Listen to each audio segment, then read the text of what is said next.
يا نهار ابيض على الطعامه، يا نهار ابيض على اللذاذه، ايه المشروب الجميل ده؟ بجد بفرح جدا جدا لما بعمل حاجه في البيت وبتطلع حلوه قوي بالشكل ده. عايزه اقول لكم المشروب ده طلع حلو جدا جدا. خلاص مش هتجيبي تانج ولا فروتي تاني من بره، حاجه كده في منتهى الجمال. وعجبت الولاد جدا جدا، وما قدروش يفرقوه عن بره، بيحسبوني جايباه من بره. يلا بقى نسمي الله ونصلي على الرسول عليه افضل الصلاه والسلام، وحطي لايك للفيديو وشيري الفيديو مع اصحابك وحبايبك واخواتك. ولو انت اول مره بتشوفيني ولسه ما اشتركتيش في القناه، اشتركي في القناه وفعلي زر الجرس على كلمه الكل عشان يوصلك كل فيديوهاتي الجديده يا ست الكل. ويلا نشوف طريقه التانج او العصير الجميل ده عملناه ازاي. اول حاجه كده انا جبت حوالي كده 2 كيلو من البرتقال، وقعدت بقى قشرت كده، خدت القشره الخارجيه بس، اللي هي القشره الصفراء بس، ما ناخدش القشره البيضاء. بقشرها اهو زي ما انتم شايفين، باخد القشره اللي لونها اصفر او اللي لونها اورنج دي بس. تمام، ما ناخدش القشره البيضه خالص، عشان البيضه دي لو خدتيها هتمرر معاكي، لكن القشره الصفرا دي بتبقى مسكره وحلوه جدا. وعايزه اقول لكم بقى رهيبه رهيبه رهيبه. خدتها بقى كده نشرتها على الصينيه، تنشريها على صينيه عندك، بتدخل الفرن وتدخليها الفرن على درجه حراره قليله جدا، يعني درجه حراره 80، وبتسيبيها كده في الفرن، بتقعد حوالي من 20 دقيقه ل 30 دقيقه كده لحد ما يتحمص معايا خالص. كل شويه بتخشي تقلبيه كده. انا عملته حمصته في القلايه. تمام، كل شويه بقى بتديله تقليبه لحد ما نحمصه ويبقى ناشف خالص كده معايا. بعد كده هاخده واطحنه في مطحنه الخلاط. طبعا الخلاط موجود عندنا وكلنا عندنا خلاطات في البيت. فهتاخدي بقى قشر البرتقال ده وتطحنيه في المطحنه لما تنعميه قوي. بعد كده جبت معايا البوله دي وجبت مصفى، ودي مهمه جدا جدا الخطوه دي، عشان في الاخر تاخدي نتيجه كويسه لازم ان انتي تنخليه كويس قوي. هناخد منه الناعم بس. تمام، الخشن ده اللي هيطلع انا مش هرميه، انا هاخده وهطحنه تاني، وهيطلع برضو منه شويه خشنين، برضو مش هنرميه. هقول لكم هنعمل بيه ايه. هنطلع منه حاجتين، لا 3 حاجات، عصير وحاجتين تانيين هنستفاد منهم قوي قوي قوي. هقول لكم على كل حاجه دلوقتي في الفيديو. انا بقى خدت الكميه اللي معايا كلها طحنتها. تمام، والخشن اللي طلع طحنته تاني ونخلته برضو، والنخاله بقى اللي طلعت خلاص مش هرميها، بحطها في طبق عندي كده وهقول لك هتعملي بيها ايه دلوقتي. اما بقى اللي احنا طحناه ناعم قوي ده ونخلناه وخدناه كده، المنخول ده بقى هاخده كده. اول حاجه هجيب معايا بوله هحط فيها كوبايتين من السكر.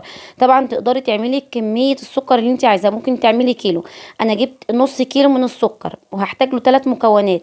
اول حاجه ملح ليمون، تاني حاجة قصنص برتقان هتجيبيه من عند العطار، بس عطار يكون كويس ويكون بيبيع كده عشان يبقى القصنص عنده حلو، ما يبقاش قديم عنده يديك ريحة مش حلوة.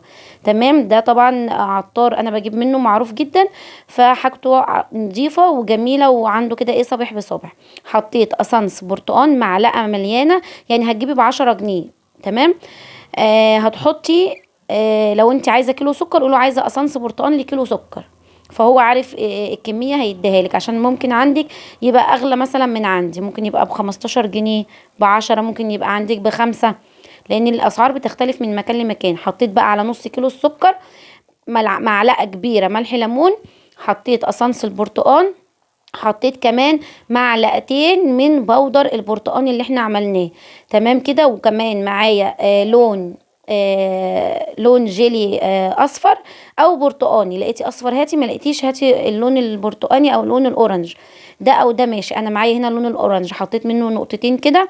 وبعد كده حطيت معلقه من الميه، حطيتها كده في الازازه بتاعه القصنص ورجيتها كده وفضيتها تاني، وببدا اقلب بقى الكلام ده كله كده مع بعضه. تمام، هفضل اقلبهم كده. انا حسيت ان اللون مش قد كده، محتاج نقطتين لون تاني، فحطيت لون نقطتين تاني. لما اداني اللون الجميل ده زي ما انتم شايفين، بتقلبي بقى كويس وتلبسي كيس في ايدك. ما عندكيش جوانتي البسي كيس تلاجة عادي، ما فيش اي مشكله، وقلبي بقى كويس قوي قوي قوي، هيديكي لون حلو قوي. انا لقيت اللون مش ظاهر فحطيته لكم في طبق بلاستيك او طبق يعني لونه غير الازاز شويه عشان تشوفوا اللون.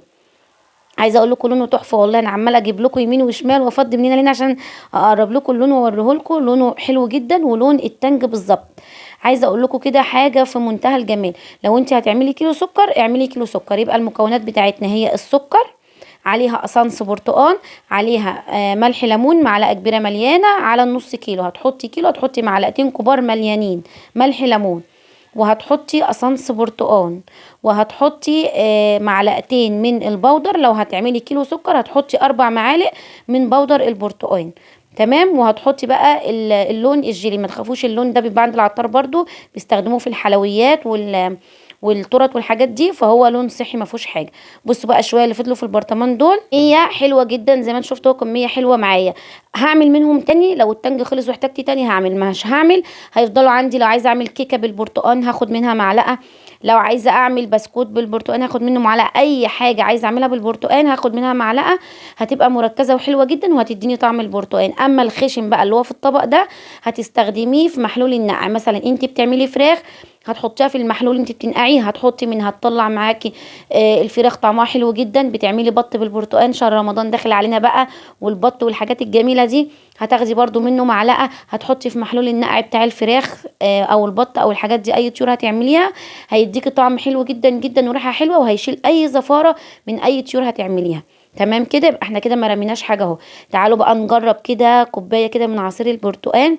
جبت الكاس بتاعي، حطيت فيه معلقه من السكر ومعلقه كده من التانج او عصير التانج ده، وقلبتهم. عايزه اقول لكم طعمه لذيذ والله العظيم، رهيب جدا جدا، هيعجبكم قوي، وهيعجبكم كمان اكتر من اللي بره، ومش هتشتروه تاني، لان اللي بره عباره عن سكر ولون وملح ليمون ومكسبات طعم، مش اكتر من كده. انما احنا عاملينه يعني يعتبر ببرتقال طبيعي اهو.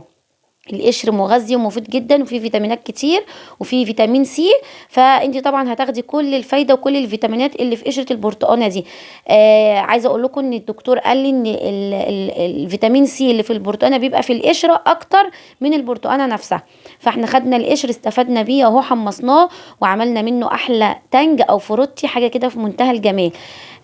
شويه سكر وشويه الحاجات اللي حطيناها عليه، طلع معاكي احلى واجمل عصير. تحطيه بقى عندك كده في برطمان وتحتفظي بيه في المطبخ، يبقى جاهز عندك على طول، تعمليه كده كمشروب كده على فطار رمضان، وكمان في الايام العاديه برضو ينفعك وحلو جدا.